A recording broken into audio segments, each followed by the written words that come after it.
Good morning, student. I am Alka Mohan, your Hindi teacher. आज मैं आप लोग को हिंदी ग्रामर का पहला चैप्टर भाषा और व्याकरण पढ़ाने जा रही हूँ। ठीक है। भाषा और व्याकरण, भाषा किसे कहते हैं और व्याकरण किसे कहते हैं, यही हमें समझना है इस चैप्टर में। तो जैसे मान लो कोई भी बात होती है, कोई भी बात कहना होता है, कोई भी बात किसी से बताना होता है, तो उसको हम कैसे बताते हैं? बोल के बताते हैं। बोलते हैं ना, कोई बात कहना होता है, कभी कभी ऐसा भी होता है कि हम उसको लिख कर भी बताते हैं। तो यही जो लिखने या बोलने का जो माध्यम है, जो साधन है अपनी बात को कहने का, उसी को हम भाषा कहते हैं। तो भाषा का हम परिभाषा कैसे लिख सकते हैं कि मन के भाव को बोलकर या लिखकर जो प्रकट करने का साधन है वो भाषा है। ठीक है। जैसे मान लो माँ कह रही है कि सुमन अखबार लाना। ठीक है। तो फिर सुमन बोल रही है, माँ को जवाब दे रही है, माँ यह लीजिए अखबार। तो ये एक साधन हुआ बात करने का। तो ये साधन कैसे हुआ? बोलकर हुआ।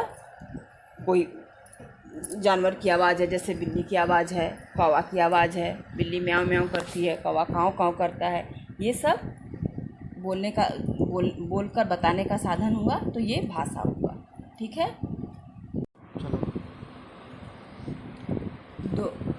दो साधन हो गया, एक हमारा बोलकर और दूसरा हम अपने मन के भाव को लिखकर भी प्रकट कर सकते हैं। किसी को कोई बात बताना है, जैसे वो कहीं दूर पर है, तो उसे हम लिखकर भी बता सकते हैं। कभी कभी ऐसा भी होता है कि हम संकेत, जिसको इशारा कहते हैं, इशारों के द्वारा भी, संकेत के द्वारा भी हम अपनी बात को दूसरों तक पहुंचाते हैं। जैसे हाथ के इशारे से मान लो किसी को बुलाना है, तो वो बहुत दूर है, मेरी आवाज़ उस तक नहीं पहुंच पाएगी, वो नहीं सुन पाएगा, तो हम उसको कैसे बुलाएंगे?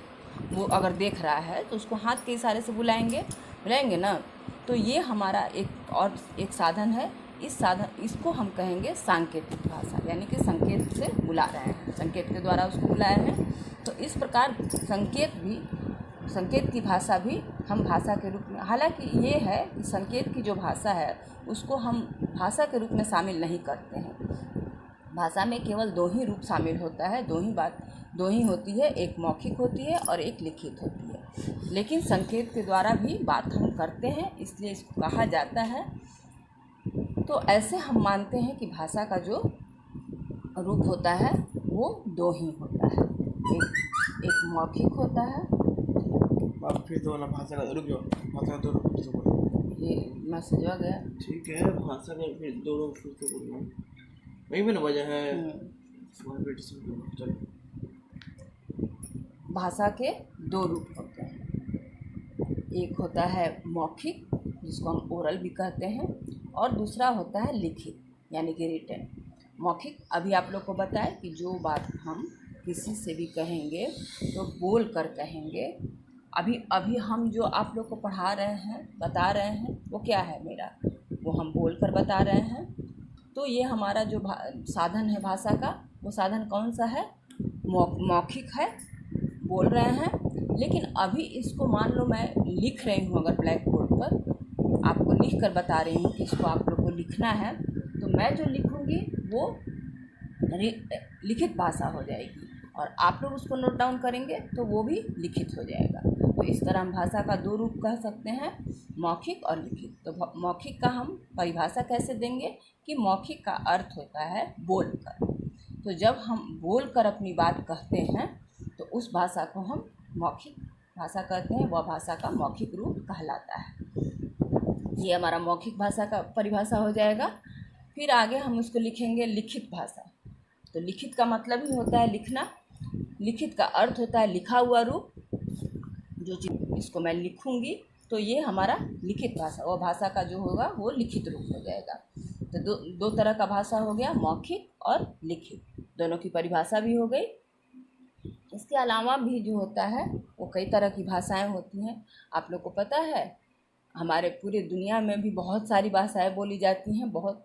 और हमारे देश में भी हर राज्य की हमारे देश की कई राज्य हैं ना, हर राज्य की अलग अलग भाषाएं हैं, ठीक है। विश्व में बहुत सारी भाषाएं बोली जाती हैं, जैसे है अंग्रेजी, जापानी, चीनी, जर्मन, ये सब भाषाएं हैं, ये विश्व में बोली जाती है। और हमारे देश में भी अलग अलग राज्य की भाषाएं हैं। जैसे मान लो हमारा राज्य है पंजाब, तो पंजाब की जो भाषा होती है वहाँ के लोग क्या बोलते हैं, पंजाबी बोलते हैं, ठीक है। हिंदी तो हर जगह बोला जाता है, लेकिन अपनी अपने राज्य की अलग अलग भाषाएं होती हैं। पंजाब का हो गया पंजाबी। उसी तरह भारत का राज्य है गुजरात, तो गुजरात में जो हम भाषा बोलते हैं वो गुजराती होता है, ठीक है। फिर है महाराष्ट्र, ये भी राज्य ही है, तो यहाँ जो भाषा बोली जाती है वो मराठी बोली जाती है। आगे बढ़ते हैं हम। हमारा राज्य है बंगाल, तो बंगाल में वहाँ के लोग जो भाषा बोलते हैं वो बंगला में बात करते हैं, बंगला बोली जाती है वहाँ पे। फिर आगे तमिलनाडु, ये भी राज्य है। तमिलनाडु का भी वहाँ की जो बोली है, भाषा है, वो है तमिल। वहाँ के लोग कैसी बातें करते हैं, तमिल में बात करते हैं। और फिर हमारा और भी राज्य जैसे आंध्र प्रदेश, ये राज्य के नाम तुम लोग सुने होंगे। ये राज्य में यहाँ पर जो भाषा बोली जाती है वो तेलुगु बोली जाती है। फिर है केरल राज्य में वहाँ के लोग क्या बोलते हैं, कौन सी भाषा है, ये सब जितनी भी बता रही हूँ मैं, ये सब भाषाएं हैं। जैसे पंजाबी, गुजराती, मराठी, बंगला, तमिल, तेलुगु, ये सब भाषाएं हैं। तो केरल के लोग क्या बोलते हैं, मलयालम, ये भाषा हो गई केरल के लोगों के लिए। फिर कर्नाटक में भी बोली जाती है, कौन सी भाषा बोली जाती है वहाँ पे बोली जाती है कन्नड़ भाषा बोली जाती है। कश्मीर में कैसी भाषा बोली जाती है, वहाँ के लोग क्या बोलते हैं, कश्मीरी भाषा बोलते हैं। फिर उड़ीसा में जो भाषाएं बोली जाती हैं वो कौन सी होती है, उड़िया। तो इस तरह से हमारे जितने भी राज्य हैं उसमें अलग अलग भाषाएं बोली जाती हैं। तो ये सब आप लोग को राज्य का नाम भी लिखना होगा और उसके साथ उसकी भाषाएं भी लिखनी होगी। जैसे मान लो यहाँ पे लिखना है तो कॉलम हम डालेंगे राज्य और उसके बगल में डाल देंगे भाषा। फिर हम राज्य के कॉलम में सभी राज्यों के नाम को लिखेंगे और उसके बगल में उसके साथ ही हम उसकी भाषा को लिखेंगे। जैसे पंजाब का लिख दिए तो पंजाबी, इसी तरह से सारे राज्यों का नाम और सारे भाषाओं का नाम हम लिखेंगे, ठीक है। हिंदी जो है वो हमारी राष्ट्रभाषा है, ठीक है। हिंदी राष्ट्रभाषा है और यह बहुत से राज्यों में बोली जाती है। हिंदी तो सभी जानते हैं, इसलिए ये बहुत सी राज्यों में बोली जाती है। इसीलिए हम हर साल क्या मनाते हैं, 14 सितंबर जो है उसको हम हिंदी दिवस के रूप में मनाते हैं। इस दिन हिंदी को क्या मिला था, राष्ट्रभाषा का स्थान मिला था। हिंदी हमारी राष्ट्रभाषा है और इसी डेट पर, इसी दिन हमको राष्ट्रभाषा का स्थान मिला था, इसलिए हम इस दिन को हिंदी दिवस के रूप में मनाते हैं। यहाँ तक आप लोग समझ गए हिंदी को, ये सारी भाषाएं, सारे राज्यों में भाषाओं का नाम सब लिखना है आप लोग को। इसके बाद से हम आगे बढ़ते हैं तो एक आता है लिपि, स्क्रिप्ट, जिसको स्क्रिप्ट कहते हैं। भाषा को इंग्लिश में क्या बोलते हैं, लैंग्वेज। उसी तरह ये भी आप लोग लिख सकते हैं, जैसे हिंदी में लिख लिए उसको ब्रैकेट में डाल के उसका इंग्लिश भी लिख लीजिएगा लोग। जैसे भाषा को लिख लीजिएगा लोग लैंग्वेज, ठीक है। अब हमारा लिपि आ गया है। लिपि को इंग्लिश में स्क्रिप्ट कहते हैं। हर भाषा, जितना भी भाषा यहाँ पे है, उसको बोलने और उसको लिखने, इस सब के लिए एक लिखने का ढंग जो होता है वो अलग अलग होता है। भाषा को लिखने के लिए जिन चिन्हों का प्रयोग करते हैं वही जो होता है वही लिपि कहलाता है। कोई भी भाषा हम लिखेंगे तो उसमें कुछ चिन्ह देंगे, उस चिन्ह को हम लिपि कहेंगे। हिंदी भाषा के जो चिन्ह हैं वो क्या है, जैसे अ, आ, ये तो आप लोग बहुत छोटे क्लास से पढ़े होंगे ना। अ, आ, ई, या होता है आगे आ, ई पूरा पढ़ सकते। फिर क, ख, ग, घ है। ये सब इसी सब वर्णों से ना हम लिखते हैं कोई भी चीज़ को मिलाकर, तो ये सब होते हैं हमारे चिन्ह। हिंदी भाषा जो होती है उसकी जो लिपि होती है वो कौन सी लिपि होती है? वो लिपि देवनागरी होती है। देवनागरी लिपि में हिंदी को भाषा को लिखा जाता है। हर भाषा का लिपि होता है, तो हमारा हिंदी भाषा का लिपि हो गया देवनागरी। समझ में आ रहा है? इस तरह से हम अंग्रेजी भाषा भी पढ़ते हो ना, अंग्रेजी भाषा, तो उसका भी मान लो लिपि होगा। उसका लिपि क्या होता है? रोमन। रोमन लिपि जो होता है वो अंग्रेजी भाषा का लिपि होता है। फिर हमारा एक भाषा है उर्दू। उर्दू भाषा, उसका भी लिपि होता है। तो उर्दू भाषा का जो लिपि होता है वो क्या होता है? फारसी। फारसी उसकी लिपि होती है। फिर पंजाबी भाषा, अभी आप लोग को पता है ना कि पंजाब के लोग कैसे बोलते हैं, पंजाबी में बोलते हैं। तो पंजाबी भाषा की जो लिपि होती है वो क्या होती है? गुरुमुखी। इस तरह से हमारा हिंदी भाषा का लिपि हो गया देवनागरी, अंग्रेजी भाषा का लिपि हो गया रोमन, और उर्दू भाषा का लिपि हो गया फारसी, और पंजाबी भाषा का लिपि हो गया गुरुमुखी। ये हमारा लिपि हो गया। एक टॉपिक ये आया आप लोग का लिपि। लिपि का परिभाषा हम लिख देंगे, उसके बाद से कुछ इसका लिख देंगे कि कौन कौन भाषा किस लिपि में लिखी जाती है। तो परिभाषा तो आप लोग ऊपर समझ ही गए हैं कि हर भाषा को बोलने एवं लिखने का ढंग अलग अलग होता है, और यहाँ पूर्ण विराम दे देंगे। फिर भाषा को लिखने के लिए जिन चिन्हों का प्रयोग किया जाता है, प्रयोग होता है, वे लिपि कहलाते हैं। इसके बाद से हर भाषा का लिपि हम लिख देंगे। अब हमारा आगे बढ़ेंगे तो हमारा ग्रामर आएगा। ठीक है, ग्रामर, जिसको हम हिंदी में व्याकरण कहते हैं। व्याकरण जो होता है वो चाहे मौखिक हो या लिखित हो। भाषा जो होती है वो चाहे लिखित होती है या मौखिक। जैसे हम लोग जो बोल रहे हैं, आप लोग अभी बताए ना ऊपर में कि जो बोलते हैं वो मौखिक होता है, जो लिखते हैं वो लिखित होता है। तो भाषा चाहे लिखित हो या मौखिक हो, उसे बोलने या लिखते समय हम वाक्यों का प्रयोग करते हैं। कोई भी सेंटेंस बनाते हैं ना, वाक्य बनाते हैं ना, वाक्य मान लो हमको कहना है कि मुझे स्कूल जाना है, तो इसको हम एक वाक्य में, अब मुझे जाना है स्कूल, इस तरह नहीं ना, वर्ड नहीं, सब नहीं ना बोलेंगे। इसको हम एक सही रूप से, सही ढंग से एक वाक्य में बोलेंगे, तब ना आपकी बात हम समझ पाएंगे। जैसे मान लो हम बोलेंगे कि हम आज स्कूल जाएंगे, ये सही रूप हुआ। ठीक है, तो वाक्य जो होता है वो शब्द से बनते हैं। यहाँ पे शब्द हो गया, हम स्कूल जाते हैं, ये सब शब्द हो गया। वाक्य को सही रूप से बनाने के लिए शब्दों का इस्तेमाल हम करते हैं, शब्दों से बनते हैं वाक्य। और शब्द जो होते हैं वो शब्द कैसे बनते हैं? शब्द मान लो एक शब्द है स्कूल, तो ये कैसे बना? शब्द कैसे बना? वर्ण जब मिलते हैं आपस में, वर्ण को कलम है, कलम में हम क ल म इनको जोड़ेंगे जब, तो एक शब्द बन जाएगा कलम बनेगा ना। इसी तरह से शब्द जो बनते हैं वो वर्ण से बनते हैं, वर्ण को जोड़ने से बनते हैं। और वर्णों को जब हम जोड़ेंगे तो शब्द बन जाएंगे, और शब्दों को जब हम जोड़ेंगे सही रूप से तो वो वाक्य बन जाएंगे। तो शब्द का रूप, अर्थ एवं प्रयोग, कोई भी शब्द का सही रूप से प्रयोग करेंगे ठीक से या नहीं, इन सब बातों का विचार किस में किया जाता है? कहाँ पे होता है? ये सब कैसे समझते हैं हम कि शब्द सही रूप से हमको जोड़ना है, सही रूप से बनाना है? ये व्याकरण में होता है। जैसे मान लो हमारा एग्जाम्पल है, राधा खा रहा है, रामू आम ने खाया।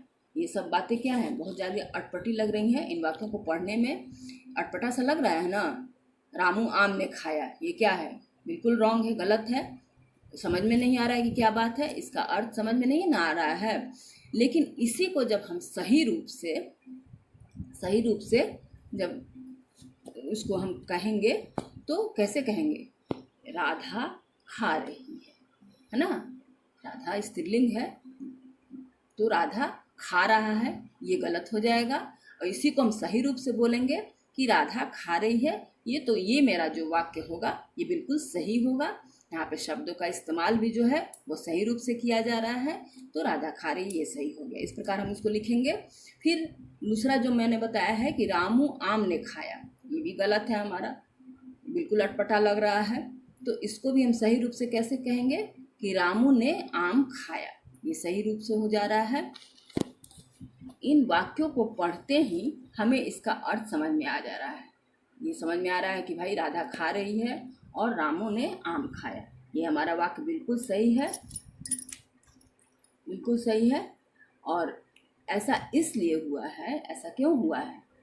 अभी तो ऊपर में हम बताए हैं कि वो सारा गलत हम लोग वाक्य बोले हैं या लिखे हैं, तो हम लोग इसको सही रूप से लिखें बाद में। क्यों? क्योंकि इन वाक्यों में हमारा जो व्याकरण का नियम है उसका पालन किया गया है। कैसे उसको सही रूप से लिखना है, कैसे उसको बताना है, पढ़ना है, ये व्याकरण के द्वारा ही हमको पता चलता है। तो व्याकरण के नियमों से हम इसको सही रूप से बताए हैं, तो हमारा वाक्य जो होता है, वाक्य जो हुआ है वो बिल्कुल सही हुआ है। व्याकरण से भाषा के नियमों का पता चलता है। जो भाषा हम प्रयोग कर रहे हैं वह सही है या गलत, इसका ज्ञान देने वाला शास्त्र व्याकरण कहलाता है। ये हमारा व्याकरण की परिभाषा हो गई। हम इसकी परिभाषा के रूप में इसको लिखेंगे। ये हमारा ये यहाँ पे चैप्टर ख़त्म हो रहा है। अब हमारा इस पहला चैप्टर में कुछ एक्सरसाइज दिया हुआ है, उसको हम करेंगे। ठीक है, इसको कॉपी में लिख लेना आप लोग। हाँ, तो पहला हमारा रिक्त स्थान को भरो, यानी फिल इन द ब्लैंक्स है। रिक्त स्थानों को भरो। पहला दे रहा है कि अपने मन के भाव प्रकट करने का साधन यहाँ पे भरना है और है। तो क्या भरेंगे? अपने मन के भाव को प्रकट करने का साधन कौन सा कहलाता है? भाषा। भाषा है, यहाँ पे भाषा भरेंगे। दूसरा है भाषा के दो रूप हैं। कौन कौन सा पढ़ाए हैं ना आप लोग को? बताओ। एक मौखिक होता है, एक लिखित होता है। तो भाषा के दो रूप हैं। पहला में हम मौखिक भर देंगे और दूसरा में लिखित। ठीक है। तीसरा हमारा हो गया कि हमारे देश में भाषाएं बोली जाती हैं, बीच में भरना है। तो अभी बताए हैं आप लोग को कि हर राज्य में अलग अलग भाषाएं हैं, यानी कि बहुत सी भाषा बोली जाती है। तो हमारे देश में अनेक भाषाएं बोली जाती हैं। ठीक है, ये भर दिए। चौथा में हमारा हो गया कि हमारी राष्ट्रभाषा है। कौन सी हमारी राष्ट्रभाषा है बताइए? अभी तो पढ़ाए हैं आप लोग को, हिंदी जो है वो हमारी राष्ट्रभाषा है। ऐसा पढ़ाया है ना कि 14 सितंबर को हिंदी दिवस मनाया जाता है। हिंदी को हमारा राष्ट्रभाषा है, तो हिंदी हमारी राष्ट्रभाषा है। ये भर देंगे। हिंदी की लिपि क्या बताए हैं बताओ? हिंदी की लिपि देवनागरी। तो पांचवा हमारा भरना है कि हिंदी की लिपि भरना है। क्या भरेंगे? देवनागरी। हिंदी की लिपि देवनागरी है। अभी बोले हैं कि भाषा को सही रूप से हम जो ज्ञान कराता है उस साधन को, उसको हम क्या कहते हैं? व्याकरण। तो यहाँ छठा में भरना है कि भाषा के सही रूप का ज्ञान हमें व्याकरण कराता है। व्याकरण से ही ना हमको सही रूप से पता चलता है। जैसे अभी जो दो वाक्य बोले हैं कि रामू आम ने खाया, ये गलत था, तो इसको हम सही रूप से बताए हैं कि रामू ने आम खाया। तो इसके ये हमको व्याकरण से ही पता चला है। तो व्याकरण के सही रूप का ज्ञान हमें व्याकरण कराता है भाषा का। ये छठा हो गया। ठीक है। दूसरा क्वेश्चन हमारा है कि नीचे कुछ वाक्य दिया गया है, इन वाक्यों को पढ़ो, पढ़ के जो उसमें सही होगा उसको सही का निशान टिक लगाना है और जो गलत होगा उसको गलत का निशान लगाना है। जैसे पहला दे रहा है कि अध्यापिका का अजय को बुलाना भाषा का लिखित रूप है। अध्यापिका जो है, टीचर जो है, वो अजय को बुला रही हैं। तो बुलाना क्या हो गया? बुलाना लिखित तो नहीं हुआ, वो तो हम बुला रहे हैं। तो जब बुलाएंगे तो वो मौखिक न होगा, तो ये हमारा गलत हो जाएगा। ठीक है। दूसरा हो गया पिताजी का पत्र लिखना भाषा का लिखित रूप है। पिताजी पत्र लिखे हैं, तो वो बात सही है कि जब लिखेंगे तो वो भाषा का लिखित रूप होगा। तो ये हमारा सेंटेंस जो होगा, ये वाक्य जो होगा, ये सही होगा। तीसरा हमारा है अजय और अमित का फ़ोन पर बात करना भाषा का मौखिक रूप है। तो जो बच्चे हैं अजय और अमित दोनों फ़ोन पर अगर बात कर रहे हैं, तो फ़ोन पर जो हम बातें करेंगे वो क्या होगा? वो भाषा का मौखिक रूप होगा। ये हमारा वाक्य सही हो जाएगा। अध्यापिका का कक्षा में बोर्ड पर लिखना भाषा का मौखिक रूप है। अभी हम जो आप लोग को पढ़ा रहे हैं, इसको अगर हम बोर्ड पर लिख रहे हैं, तो ये बोर्ड पर जो लिखेंगे वो कौन सा भाषा का रूप होगा बताओ? भाषा का कौन सा रूप होगा? जब हम लिखेंगे तो वो भाषा का मौखिक रूप तो नहीं होगा, वो भाषा का लिखित रूप होगा। लिखेंगे तो लिखित रूप होगा ना। तो ये वाक्य हमारा गलत हो जाएगा। हिंदी भाषा कई राज्यों में बोली जाती है, ये सही है। हिंदी भाषा बहुत से राज्यों में बोली जाती है, ये सही है कि हर राज्य की अपनी अपनी भाषा होती है, लेकिन हिंदी जो होता है वो हर जगह बोली जाती है। ठीक है, तो ये हमारा सही हो जाएगा। ये 5 वाक्य दिया गया है, इसको सही गलत का निशान लगाना है। ये 5 पर लगा दो आप लोग। अभी नीचे पढ़ाए थे आप लोग को कि हर राज्य की अपनी अपनी भाषाएं होती हैं। तो यहाँ पर जो दे रहा है तीसरा हमारा जो प्रश्न है वो राज्य का नाम दिया हुआ है और उसके आगे डैश दिया गया है, उस पर भाषा का नाम लिखना है। पहले राज्य का नाम राज्य लिख दो, ऊपर में भाषा लिख दो। राज्य का नाम दिया है पंजाब, गुजरात, महाराष्ट्र, तमिलनाडु, कर्नाटक, केरल। तो ये हो गया राज्य का नाम और यहाँ पर भाषा का नाम लिख दो। तो पंजाब में हम पंजाब के आगे क्या लिखेंगे, कौन सी भाषा बोली जाती है, पंजाबी, तो पंजाब का पंजाबी हो गया। गुजरात में गुजराती बोलते हैं तो गुजराती हो गया। और महाराष्ट्र में कौन सी भाषा बोली जाती है, मराठी, तो मराठी लिख देंगे। तमिलनाडु में कौन सी भाषा बोली जाती है, तमिल। और कर्नाटक में कौन सी भाषा बोली जाती है, कन्नड़। और केरल में हम लिख देंगे मलयालम। अभी आप लोग को सब भाषाएं पढ़ाई हैं ना, जो राज्य में बोली जाती है उसी को भरना है यहाँ। तो ये हम 6 राज्य का नाम लिख के और उनकी भाषा का लिख देंगे। ये हमारा एक्सरसाइज जो है, अभ्यास जो है वो पहला चैप्टर का पूरा हो जाएगा। यहाँ पे इसको कॉपी में लिखिए आप लोग और इसको साफ साफ लिख के और इसको याद करना है। ठीक है, ये आप लोग का होमवर्क हो जाएगा। पहले चैप्टर को पढ़ो, पूरा चैप्टर पढ़ के समझो, याद करना है और उसके बाद से इसको एक्सरसाइज को करना है और एक्सरसाइज को करके कॉपी में याद करना है।